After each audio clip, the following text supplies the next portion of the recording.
Hello, let's do the New York Times Hard Sudoku for July 12th, 2023. I'm going to hit restart so my time's accurate. All right, I've got these two fives looking left and this five looking up. So there's a five in one of these two. It's been a bit since I explained my notation, so let's do that now. So when I use corner marks, which are these, that's box focused. That means within this box, the five can only go in these two cells. That's very useful for a couple reasons, which I'll go over as we approach them. But mostly it's so I can keep track of information that I've already found about the box. So if one of these fives gets eliminated, I can now place the other five. And I'm sure we will see that happen at some point if I solve the puzzle. All right, I have two twos looking in and this two looking up. So there is only one place for two in this box because three is not two, the things you learn on my channel. And so two must go here. The box needs a two, so it's there. Otherwise there's no twos and we break the puzzle immediately. All right, so I'm actually going to follow through on this two that we placed, and I'm going to see these two look down. So there's a two in one of these two cells. And then we do also have these twos in this two. So there's two in one of these two. I'm not sure we can, oh, actually, these two twos look down. I was going to say I'm not sure that there's anything in this area to do, but I'm just following through on all the twos right now. If there's other things you're seeing in these stacks and bands, hello, I did just notice these threes, so why don't we place the three? I'm just looking at twos at the moment. Okay, so we placed this three. Let's take a look at what that does.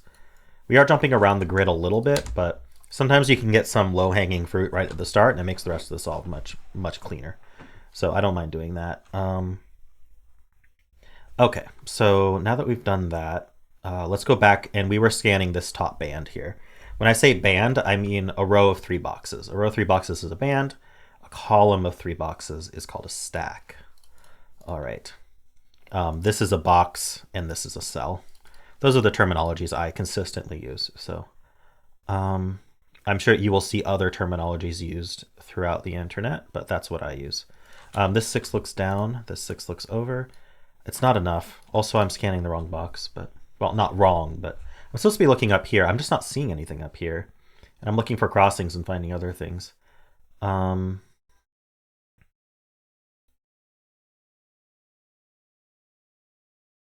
Yeah, I'm not. Okay, I found a four though. These two fours look down. This four looks over, so there's a four here. Let's follow through on fours then. This four looks over, this four looks over. There's a four in one of these two. Okay, this four looks over and this four looks up. That puts a four in one of these two.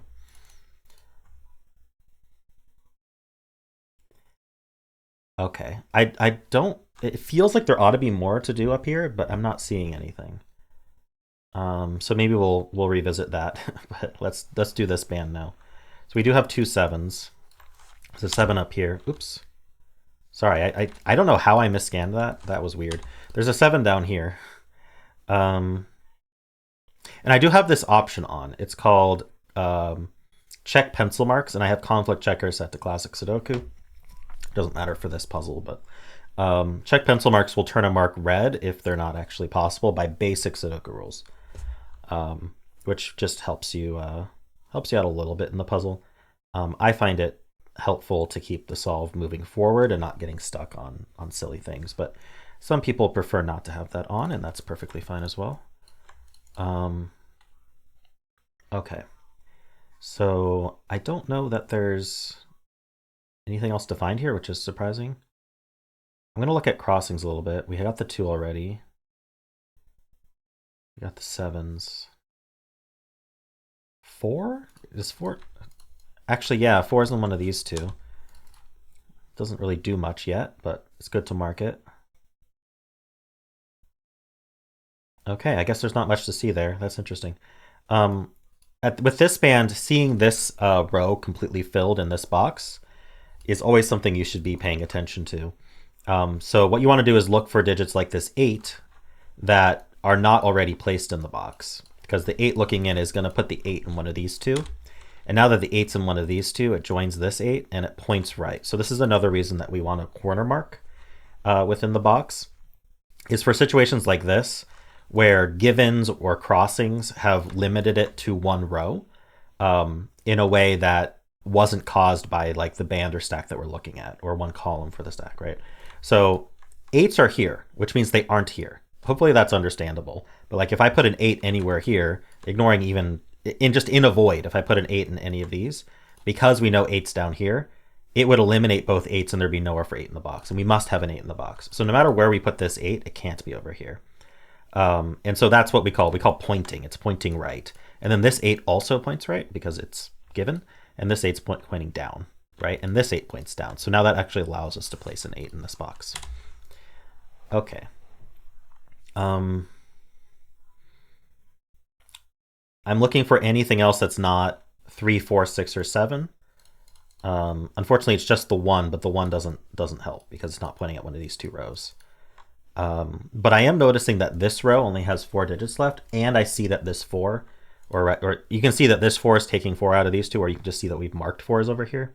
That's very helpful because it means that there's only at most 3 digits left for these. And I'm also seeing this 2 looking down. So I think this is going to be limited enough that it's worth marking. So we need a 2. We have a 3. We need 4, 5. We have 6, 7, 8. We need 9. Now, if you didn't have red markings enabled, you'd want to look at stuff like in the columns to eliminate further. But the red marks are just telling us about that. But I'm going to point out why each of those is eliminated. And then this 2, 5 looks down. So that's actually quite nice. It's by value cells in 3 of these. And by value just means 2 values, right? It's just there's 2 values left. It's just a really clean way to talk about that. There's a lot of just quick ways to talk about sometimes complex, sometimes simple concepts in Sudoku, just because you want to be able to communicate what you're doing, especially when describing to others what logic you found. And so, you know, there's just short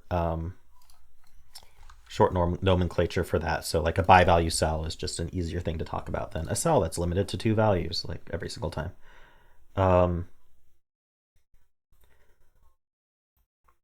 And if you've limited, so this 2, for example, is limited to 2 places in this row, you would call that a bilocal.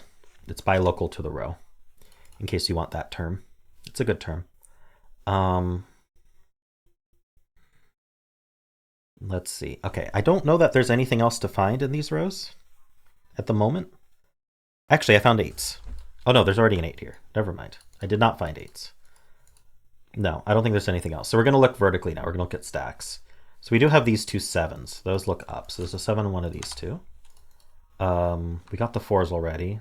Let's actually look at each digit one at a time. We got the 2s, 3s. We got 4s are done, 5s. I'm not seeing. Yeah, we had these 5s already. I'm not seeing anything down here with 5s. 6s. We have this 6 looking up and this 6 looking over, but we need one more 6 to make that useful, and we don't have it. 7s we've marked. There's no 8s or 9s at all.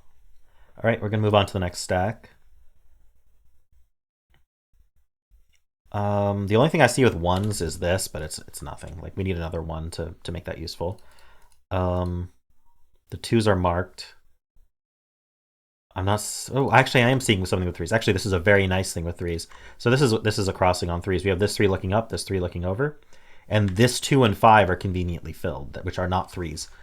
And so 3 goes in one of these 2. And so now we get pointing again. This is exactly what we saw with these 8s, but a slightly different situation that caused it, because this is not filled with a given, but it is eliminated by the given 3 over here.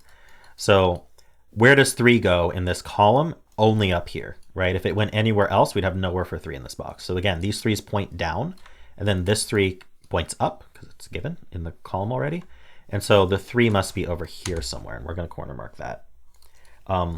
It's very useful to remember having these corner marks in the box helps you remember that when we go to center mark pencil these, which I'll explain when I do.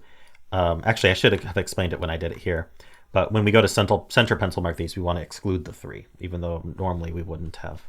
So center pencil marks, in case you haven't figured it out, means that that's the only thing that cell can be, right? By whatever logic that we have deduced, either just enforcing simple Sudoku rules, or by deducing logic that has performed eliminations of specific candidates, that cell has been limited to just those 2 values. It can't be anything else.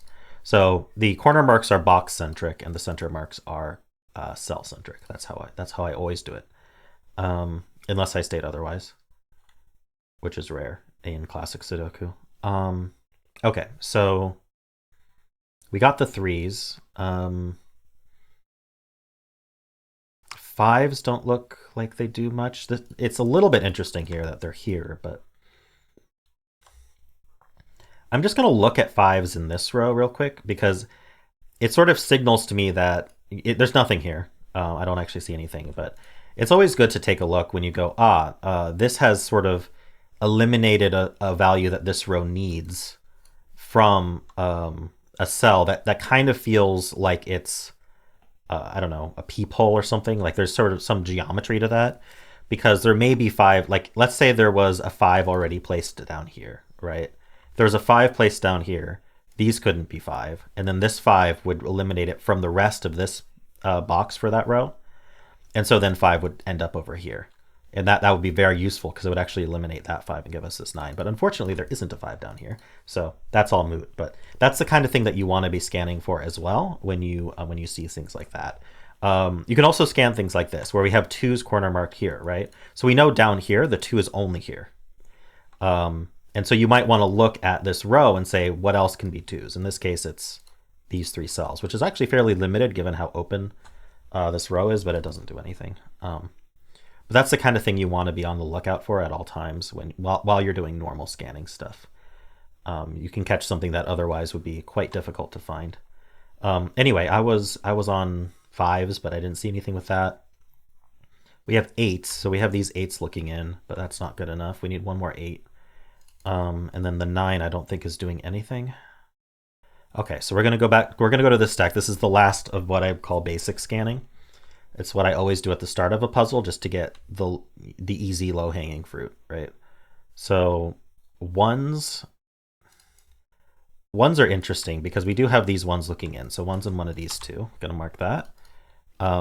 Twos are almost similar, but we don't have a two eliminated from here. So twos in three places. Now, whenever I see that, okay, I see that the twos are in these three, which I'm not going to mark. I don't mark it when it's 3 unless it's all in the same row or column, because it just confuses me if I do. But I am thinking about how the ones and twos kind of overlap here. So what I'm looking for is there another digit that's also limited to these three? In this case, there's not, but I'm trying to walk through the things that I'm looking for that don't give me anything, because sometimes they do give you something. So what I'm looking for is something in this column that isn't 3, 4, or 8. Because if there's something in this column that isn't 3, 4, or 8, other than the 1 and the 2, then that's going to limit to these 3 cells, and that's going to make a hidden triple. But unfortunately, we don't have anything like that yet, but we want to keep an eye out for it. It would also make a triple here, which is extremely useful. Okay, so the ones we marked, twos, they're not markable, but we did note that they're in these three, at least during this scanning process. 3. Okay, yes, 3 is doing the exact same thing we were talking about before, where we have these two threes looking in, and these two just happen to be filled with non-threes. And so 3's in one of these two. And so now what we want to do is we want those to point down and this 3 to point up, and we know there's a 3 in one of these two. Okay, so here's another situation. I scanned left when I did that to see how 3's are looking in these rows. And I noticed this, right? In this box, the 3's are limited to rows 4 and 5. And in this box, box 6, the 3's are limited to rows 4 and 5. So you can think of this two ways. You can think about it directly, where you go, okay, well, there's 2 3's in 2 rows. There can't be more 3's in these rows. These can't be the 3's, and then I'm going to place this 3. The other thing you can think about is, okay, what about the other row? What about this row? Where's the 3's in that row? And you go, well, they're not here. We have the 3's corner marked up here, and they're not here. We have the 3's corner marked up here. And then these 3's corner marked takes them out of these two. We don't even have to think about how that happened, or we just trust our corner marks, but you can see that this is filled with a 2, so it's not a 3, and these 3's pointed down. This is what's very useful about having these 3's marked. And so in this row, 3 is only here. So no matter how you want to see it, either these 3's eliminating these 2, or in this row we have a hidden 3, a hidden single 3. Either way, you're going to get the same result. These are not 3, this is 3. And now what we've done is we've placed a 3 where there was a corner mark 7 possible. Well, 3 is not 7, right? So what we want to do is we want to scan the box to see how many 7's are remaining. There's just the 1. So we can immediately fill this 7 as well. And once you get the muscle memory for that done, you can just plonk like a bunch of digits at once sometimes, like if you have corner marks that just cascade, and just instantly get a bunch of digits. But especially if you instantly get a bunch of digits, what you want to do is you want to follow through on them. You want to say, okay, I placed this 3. What are the consequences of that? I placed this 7. What are the consequences of that? So in this case, for the rows, there's no help. So I'm looking at the columns. I don't see much help in the columns. I'm looking for like 7 crossings down here. Not really seeing anything. The other thing I'm noticing is now this row is full. So what we want to do is look at anything that's not 2, 3, or 7 that's up here. So the 8, for example, is looking in. So there's an 8 up here. And we want to follow that up and say they point left. This 8 points left, and there's an 8 down here. There was this 8 here that eliminated from this cell as well. And then we also have a 4. There's no 4 down here, right? So the 4 here means 4 is over here somewhere. And then that 4 joins this 4. Okay, so we can do it 2 ways. We can say this 4 joins this 4, and then this 4 here makes a hidden single here. Or we can use our pencil marks that we already have and say, oh, these 4s pointing right. That eliminates this 4 corner mark. So I don't even have to think about it. I can just immediately look for how many 4 corner marks are remaining in this box, and I can place this 4. Now that I've placed that 4, I want to look at the consequences. I'm looking up, seeing, and the red mark helps, seeing that that eliminates this 4 corner mark, so I can place this 4. And now I want to look left, and I can see this 4 and this 4 join forces to put a 4 in one of these two. Forces. All right, so that's quite a bit that we got there. There might be more to follow up with, but I'm noticing this row is almost full, and whenever there's 3 or fewer cells left in a row or column or box, it's always, in general, it's always just a good idea to fill what they are if you have nothing else to look at. So, because it's just going to be 3 candidates, right? So we have 1, 2, 3, 4, 5. So we need 6. We have the 7. We need 6, 8, and 9. We know the 8 already is limited over here, but I'm just going to fill them all, and I'm going to eliminate. So this can't be 8 because of that 8, and then the 6 makes that not a 6. So this doesn't resolve, but it's still very nice to have like bi-values and tri-value cells filled with what their candidates are. We also have 4 left in this box. I don't always pencil 4. Depending on how late in the puzzle I am, I may just automatically do it. But I will think about what's needed, because that can sometimes expose something I didn't properly scan. So for example, I just scanned and I saw this 7. So, but if I had thought about it, let's do it that way instead. We need a 1, a 3, a 7, and a 9. So what I'm going to just do is scan for 1s, 3s, 7s, and 9s. And I'm going to see I have this 7 here. That 7 looks up. None of these are 7. And so the 7 goes here. Now, you can see that before you mark it or just after you mark it. But what we've done here is we've limited to this box 3s and 7s to the same 2 cells. So it's 2 values for 2 cells. We found a hidden pair. I can exchange the corner marks for center marks, which is more powerful. Now, the reason I can do that is if I put any other digit in here, like let's say we say we needed a 1 in here, right? Why can't this be 1? It's not even turning red, right? This could be 1, right? Well, where do 3 and 7 go in this box? The 3 and 7 here look up. There's only 1 cell, and it wants to be both 3 and 7, and it can't be, right? It's going to pick one or the other, and then the other is excluded from the box. So by placing this 1, we have actually broken our puzzle. So it can't be 1.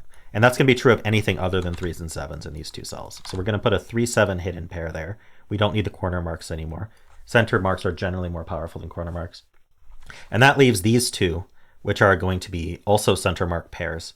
It's just the 2 digits needed for this box. So we need a 1 and a 9. Now that we've done this, the 3-7 pair is going to look down, and the 1-9 pair is going to look down. So what we want to do is scan for 1s or 9s here and 3s or 7s here. And I do see this 1 corner marked here. This cannot be a 1 anymore because we have this 1-9 pair. So that goes down. That eliminates the 1. That lets me place this 1, which is quite nice. Now I'm going to be looking left to use the 1 that I just placed. And so there's a 1 in one of these 3, which I do mark because it's 3. Even though it's 3, they're all in the same row. So I think that's always worth marking.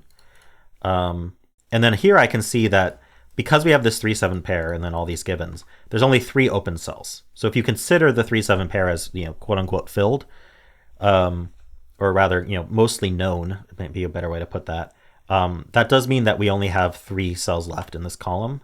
And so it is going to be worth filling this. It's going to be a triple. And we can actually see from our center marks, it's going to be 269.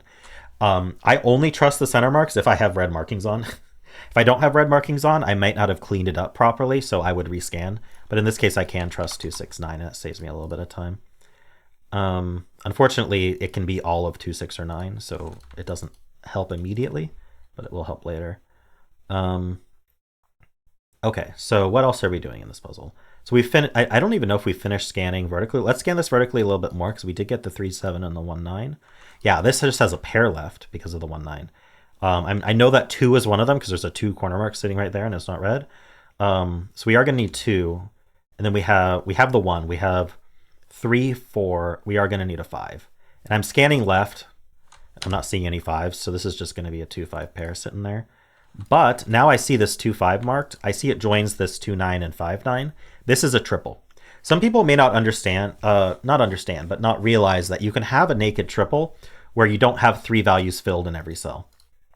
I can just pretend there's a 2 here, pretend there's a 5 here, and pretend there's a 9 here. And now you can see it's a 2, 5, 9 triple. Just because this can't be 2 or this can't be 5 doesn't affect the logic of the 2, 5, 9 triple. Let's remove the 9 here as well. So what that means is there's 3 values in 3 cells. These 3 cells can only be those 3 values.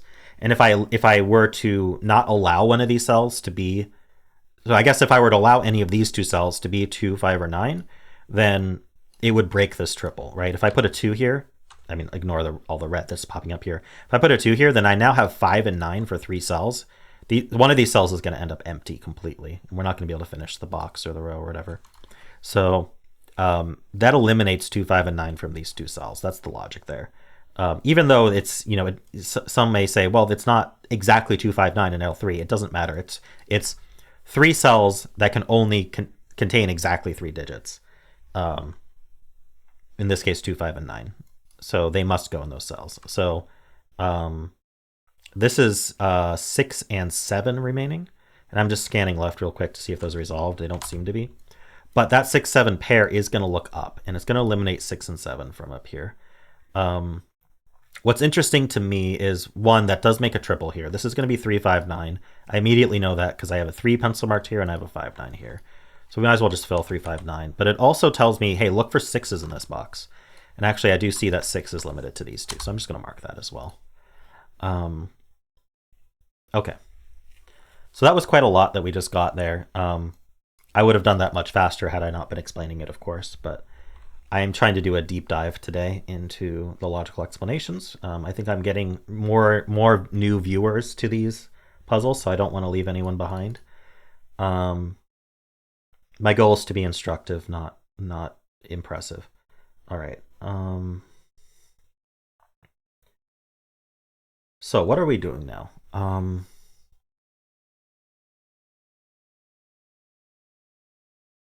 I'm thinking about looking at geometry a bit. And what do I mean by that? Well, let's give an example that may not bear fruit because I haven't found one yet. But a geometry that you're going to find a lot in the New York Times puzzles is you have givens or place digits that are all avoiding one of the columns within a box, right? The 2, 5, 9 are avoiding the column 5 here. So what we want to think about is, well, these can't be 2, 5, 9, but the column needs 2, 5, and 9. You're looking and seeing that there's no 2, 5, 9 already placed. So in that case, where do they go? Well, they're going to go here. Unfortunately, this is 4 open cells, but I'm going to look and I'm going to see, do 2, 5, 9 happen to be eliminated from one of these cells? I'm seeing this sees a 2, this sees a 2. We already have the 2s marked down here, so we have that marked. I'm not seeing much with 5s or 9s. But if we could eliminate it down to 3, then that would be a hidden triple. And that's a really clean way to find hidden triples. We can see here, this 2, 3, 4. Unfortunately, 2, 3, and 4 are already placed, right? So that's just doesn't get us anything. We can see this 1, 4, 7, 8 are all avoiding this row. Unfortunately, the 4 and 7 are already in the row. So we're just looking at 1s and 8s. And I'm not seeing them limited to 2 cells. The 8's limited to 2 cells, but the 1 is not. But that's the kind of thing I'm looking for. 1, 3, 8. There's already a 3 and a 1 in this row, but we might as well look at 8s. We already see they're marked down here. The 3, 4, 6, 7 is not here. We already have the 3 and 4, but we are looking for 6 and 7, and I just found it. Okay. So we're looking for 6 and 7 in this row. Right, I looked at the 3, 4, 6, 7. Let's go over this very slowly. I have the 3, 4, 6, 7 need to go in this. I'm going to color those green. They need to go in this row somewhere. 3, 4, 6, and 7. This row needs them. Well, we found the 3 and 4. So let's mark those in. Actually, let's just unmark the greens, right? We already know there's a 3 and 4. But we still need to find the 6 and 7 in this row. And they can't go here. The box already has a 6 and 7. So they need to go in these 3 cells. But I'm looking at my center marks here, or you can look at this here and see that this cell cannot be 6 or 7. So actually we're down to 2 cells that need to accept 6 and 7. And so 2 values for 2 cells, that's a hidden pair. This is only 6 or 7. If this was anything other than 6 or 7, we would break the puzzle because this row could not accommodate both a 6 and 7, and it must. So this is a very powerful technique that you're going to find that all the time. You could have found this by seeing that this was a quad. This is going to be a 1, 2, 5, 9 quad. And then that eliminates 1, 2, 5, 9 from this cell. But that's a lot harder to spot than just looking at geometry and noticing that 6 and 7 need to go there. In general, I like a strategy that focuses on information that's given to you rather than like cell-centric markings, if at all possible. Sometimes you just have to spot like a naked pair or something, but okay, so as I said, I think I am going to mark these. I am kind of at the point of the puzzle where marking when there's 4 left can be handy. So, and especially seeing there's a 2 here, there's a 5 here, there's a 2 here, right? They're going to be limited. So we are going to need 1, 2, we have the 3, 4, we need 5, we have the 6, 7, we have the 8, and we need a 9. So this can only be 1 or 9, and then these aren't really cleaned up that much. This can't be the 2. We have the 2 here, we have the 2 and 5 here. That's what caused that. Okay, so let's look for more geometry, I think.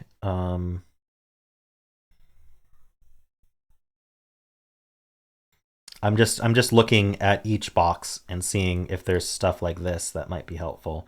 So like we looked at the 2, 3, 4 vertically, but I actually didn't look at 2, 3, 4 horizontally. The 2's already placed. We need a 3 and a 4. Unfortunately, it looks like there's 3 open spots for 3 and 4.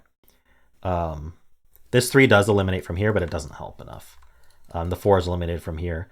Actually, yeah, it doesn't help enough because this could be 4, this could be 3, and this could be anything else. So we can't really use that. Okay, so we have the 2, 5, 9, which we did mention need to go down here, but there's going to be one other digit that joins them, and we don't know what that is. I'm seeing in this row that there's only 3 left, and at any time I notice that, I'm just going to fill it. So we need a 1. We have 2, 3, 4, 5, 6. We need 7 and 8. And so now I've found a naked single. This sees 7 and 8. So the only thing this can be is a 1. I can just go through it. It can't be 2. It can't be 3. We have the 3's cornered here, but also there's a 3 there. So however you want to notice that. It can't be 4, 5, or 6. They all see it. It can't be 7, 8, and it can't be 9. So the only digit it can be is 1. So it must be 1. And then this sees the 1 and the 7 now. It sees the 1 we just placed. It sees the 7. So that's 8, that's 7. Now we always want to follow through on what we found. So we found the 1, the 7, and the 6. We're seeing some red markings here which help us out. So I'm going to place this 6, 7, and 6. This 8's looking down. It eliminated a corner marked 8, and if I can use the correct number on my keypad, we can eliminate 8 from there. And now we look in this box and see that 8 is only here. So we can place this 8. Now this eliminated a corner marked 8. We can place this 8. I am going to try to follow through on, yeah, so we place this 7. It joins this 7. That places a 7 down here. We place this 1. It joins this 1. So there's a 1 in one of these two. I'm starting to notice that this cell is can't be most of these corner marks we're placing in the box, so it's probably quite limited. Or it's actually by definition quite limited. But we'll get back to that in a second. I need to make sure I follow through on my placed digits. So we place the 1, 7, and 8. Do they do anything else? I'm noticing 8 in this box now can only be right there. And that 8 eliminates that corner mark. And now we can cascade a little bit because we can place this 8 and then place this 1. The 4 is not placed yet, though. Still in 2 spots. But we did get the 8 and the 1. That means that this is a 4-9 pair. We can just, in this case, trust our center marks, but you can always double check. And this 4 looks right, giving us the 9 and the 4. Or you could have seen that 4s were corner marked up here. So therefore, this couldn't have been a 4. And now we know that there's 2 and 5 left in this column. And as soon as I actually see that 2, 5 isn't resolved in this row, and this row only has 2 digits left, we know this is also 2, 5, which could be helpful because maybe a 5 or a 2 was looking down. In this case, it wasn't, but that would have resolved all of these. And just things that you can note is like this 2, 5 is actually the same as this 2, 5, because this 2, 5 needs to go in this row somewhere, and it's not here, so it goes here. And then that's like, that's something you might be able to color at some point if you need to, if you get stuck. But I think at this point in the puzzle, we are not stuck. I think we're finishing. There might be one more spot to see or something, but maybe not. Okay, and so I got this 2, 5 pair, so I want to follow through with that. 2, 5's looking up. The 2 doesn't matter, but the 5 does. There's a 5 in one of these 2 now. And this cell is still getting avoided. So I'm actually just going to center mark this entire set of 4 cells, and I know this is limited to at most 2. But we're just going to hope for the best here. So we have 1, 2, 3. We know 4 goes here, 5 goes here, and then we need 6 and 9. So we can fill 6, 9 into these. These can't be the 9. So we can immediately say, oh, okay, that means we should have corner marked 9s here. So yeah, it is down to just 2 values, 6 and 9, but we haven't resolved it yet. I'm looking at this row and I'm trying to find like a triple or something that this might form with. I think this is a quad though. And so we should be able to think about this as a hidden pair. But notice we have 2, 5, 6, and 9 limited to 4 cells. So that is a quad. It makes this a 3. But if we think about the other 2 digits that this row needs, it needs a 1 and it needs a 3. And so if we thought about it, actually, if we just scanned these ones, we placed these at some point. These ones look left. That does place the 1 here. That also places the 3 here. I'll follow through with that in a second. But also the 3 in this row can only go here because we have the 3 in this box here. And then these 3's corner marked tell us that they aren't here. So this is the 3.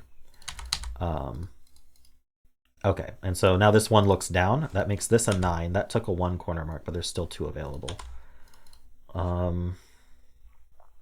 Does this 9 do anything? Yeah, I mean, it completes this column, right? This is going to be 6, I guess. We have the same thing happening here. This is a by value at best. So we need a 1, which looks like it can go anywhere. We have 2, 3, 4. We need a 5, which is here. We have a 6. We need 7 here, and then we need a 9. Looks like the 9 is also not resolved, but that gives us this 1, 9 pair in the row, which means this can't be 1 or 9, so that does make it a 7, and that makes this 3 and 7. That places the 3 and the 4. That places this 4, this 9, leaving a 5, 6 pair. We can clean this up a little bit. I don't really clean up until I know that that's not just going to get filled with something right away. It saves a little bit of time. We know this is filled with something. It looks like a 6. Okay. This is 6 or 9. I'm looking to see if it sees a 6 or 9. It sees a 6, so that's 9 and 6. So this cannot be 9. That 6 looks right, placing this 9. That took a corner marked 6, so that's 6, that's 2, that's 5, that's 6 and 5. And now we just fill digits. Very nice. And I did tell you these 2 would be the same. They did. And there we go. Now that was a very long solve, but I don't think it would have taken me that long had I not deep dived into it. I didn't realize it would take me 33 minutes to deep dive, but hopefully you enjoyed this. I hope this is a helpful one to really understand my methodology there.